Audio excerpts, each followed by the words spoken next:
का संदेश देने के लिए निकाली गई भारत जोड़ो यात्रा में आज राहुल गांधी ने अपना सिर कटा लेने वाली बात कही है। पंजाब से यात्रा के आखिरी पड़ाव में राहुल गांधी ने एक बार फिर पत्रकारों के सवालों के जवाब दिए, यानी कि प्रेस कॉन्फ्रेंस किए। अब तक की तमाम प्रेस कॉन्फ्रेंस में राहुल गांधी से कभी यात्रा की सफलता, तो कभी चुनावी मकसद, तो कभी देश के आर्थिक हालात, तो कभी कांग्रेस की अंदरूनी अनबन पर सवाल होते रहे हैं।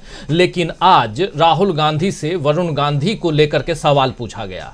वरुण, आप जानते हैं कि संजय गांधी के बेटे हैं और राहुल गांधी राजीव गांधी के बेटे हैं, लेकिन वरुण गांधी और उनकी मां मेनका गांधी दोनों बीजेपी से सांसद हैं।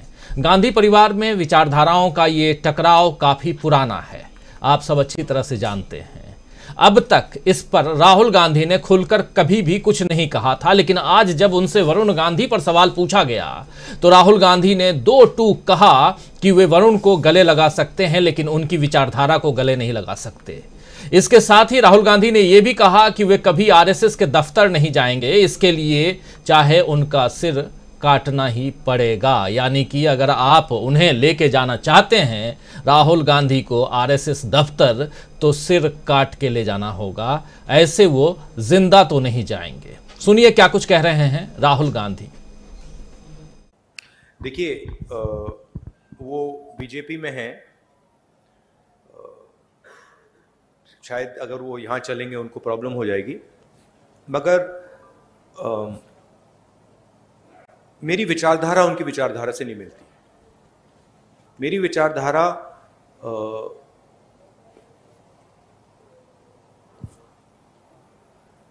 मैं आरएसएस के ऑफिस में कभी नहीं जा सकता। आप मेरा आपको गला काटना पड़ेगा पहले, मैं नहीं जा सकता। और मेरा जो परिवार है उसकी एक विचारधारा है, उसका एक थॉट सिस्टम है, थिंकिंग सिस्टम है। और जो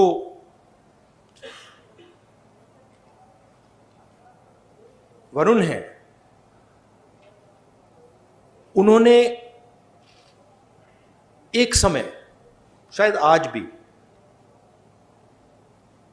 उस विचारधारा को अपनाया और उस विचारधारा को अपना बनाया। तो मैं उस बात को एक्सेप्ट नहीं कर सकता। मैं जरूर प्यार से मिल सकता हूं, गले लग सकता हूं, मगर उस विचारधारा को मैं एक्सेप्ट नहीं कर सकता, कर नहीं सकता, इम्पॉसिबल है। वो अलग रिश्ते होते हैं, बट मेरा पॉइंट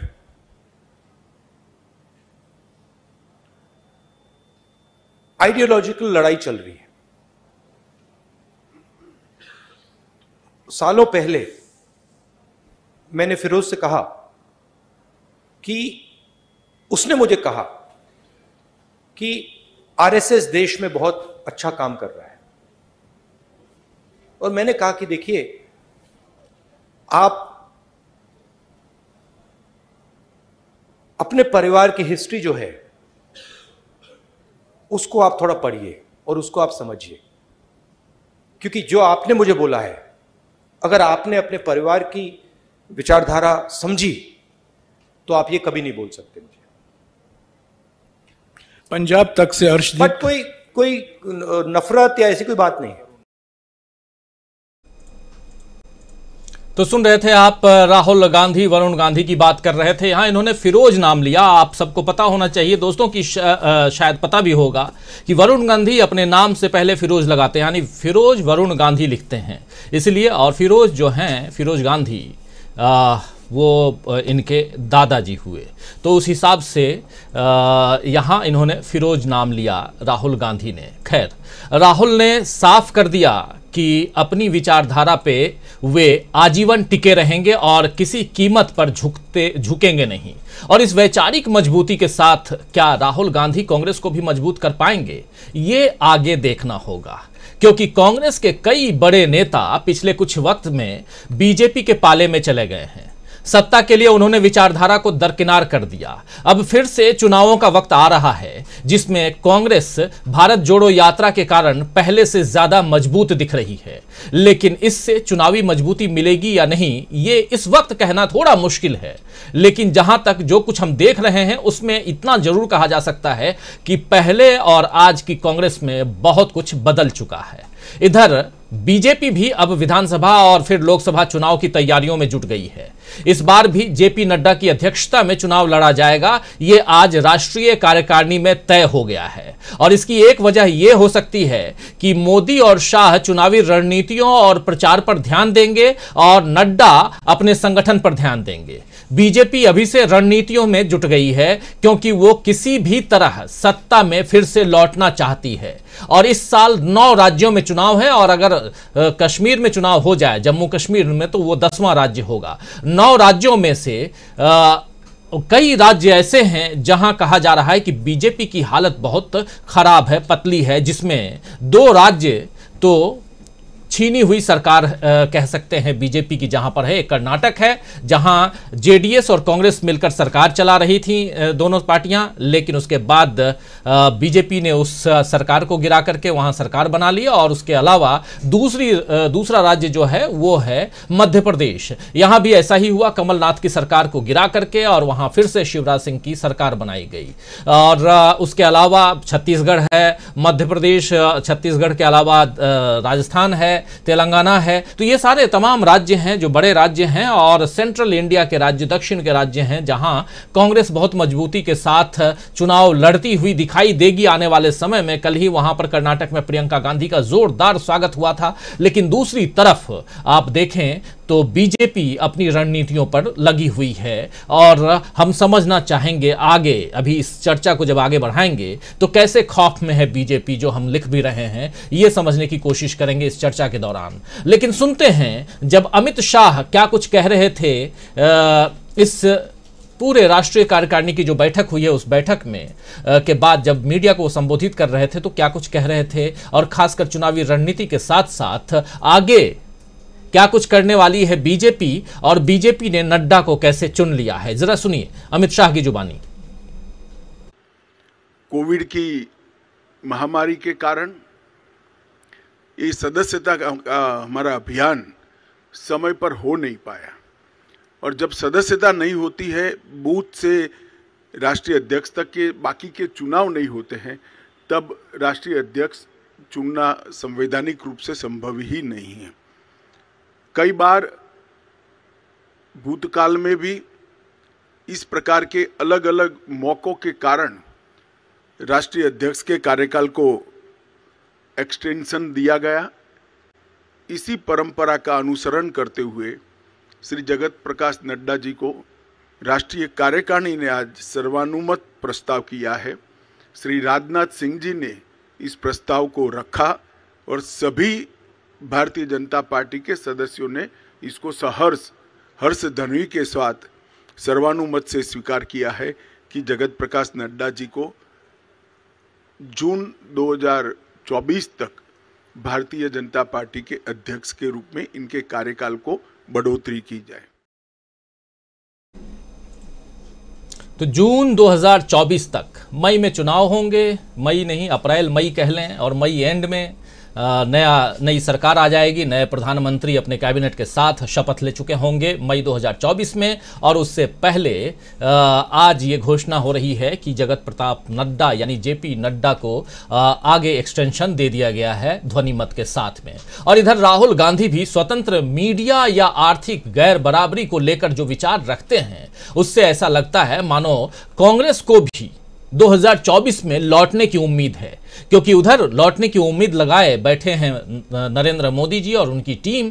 इधर कांग्रेस की तरफ से यानी कि राहुल गांधी जो कह रहे हैं वो क्या कुछ कह रहे हैं। राहुल गांधी ने मीडिया पर क्या कुछ कहा है, जरा सुन लीजिए। मैंने गोदी मीडिया तो कभी नहीं कहा है, वो मेरा फ्रेज नहीं है। मैं ये जरूर कहता हूं कि मीडिया को कंट्रोल किया जाता है, मीडिया पे प्रेशर डाला जाता है। मैं ये भी कहता हूं कि जो आप जैसे रिपोर्टर्स हैं आपकी इतनी गलती नहीं है।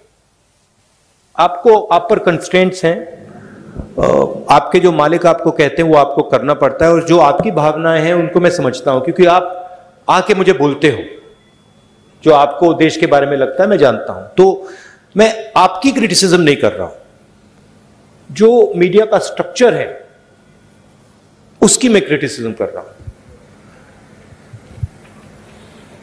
कांग्रेस पार्टी की फिलॉसफी इंडिपेंडेंट मीडिया की फिलॉसफी है। कांग्रेस पार्टी की फिलॉसफी इंडिपेंडेंट इंस्टीट्यूशंस की फिलॉसफी है।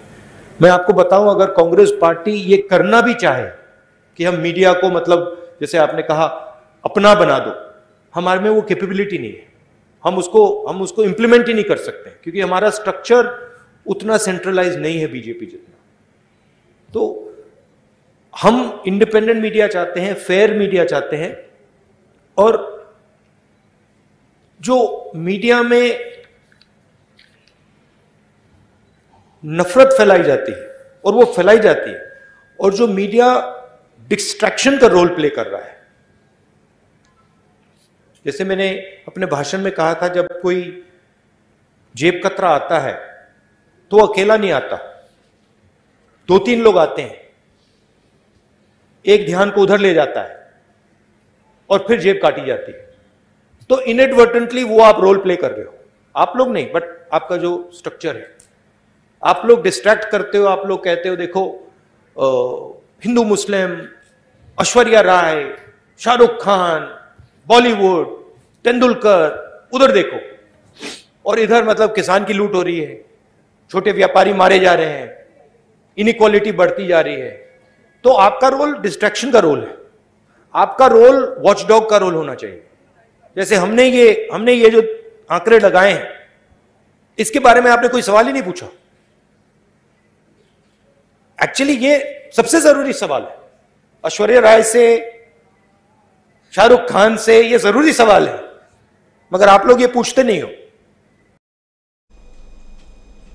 तो मीडिया पर सीधा हमला करते हुए राहुल गांधी, और चुनाव की बात है और मीडिया की बात तो होगी ही, क्योंकि मीडिया के जरिए ही तमाम राजनेता अपनी बात जो है वो जन जन तक पहुंचाते हैं। लेकिन जब गोदी मीडिया का नाम लिया गया तो राहुल गांधी ने सीधा कह दिया कि ये मेरा शब्द नहीं है, मेरा फ्रेज नहीं है, और मैं कभी गोदी मीडिया नहीं कहता हूं। क्या कुछ राहुल गांधी ने कहा, यह भी आपने सुन लिया उनकी जुबानी। और जब चुनाव की बात हो तो ईवीएम की चर्चा तो आएगी ही दोस्तों। राहुल गांधी से भी ईवीएम पर बात की गई, उनसे पूछा गया कि ईवीएम को लेकर के आपका क्या कहना है। इस पर उन्होंने खुलकर अपनी बात रखी। राहुल गांधी खुलकर कह रहे हैं कि अब लड़ाई राजनीतिक नहीं रह गई है। सुनिए राहुल गांधी क्या कुछ कह रहे हैं। ईवीएम की बात विपक्ष ने हमने 2-3 बार करी है और वो चर्चा चल रही है, मगर ईवीएम सिर्फ एक एलिमेंट है। जैसे मैंने पहले भी कहा है, आज हिंदुस्तान के सारे इंस्टीट्यूशंस आरएसएस और बीजेपी ने कंट्रोल कर दिए हैं, और हिंदुस्तान के सब इंस्टीट्यूशंस पर उनका दबाव है।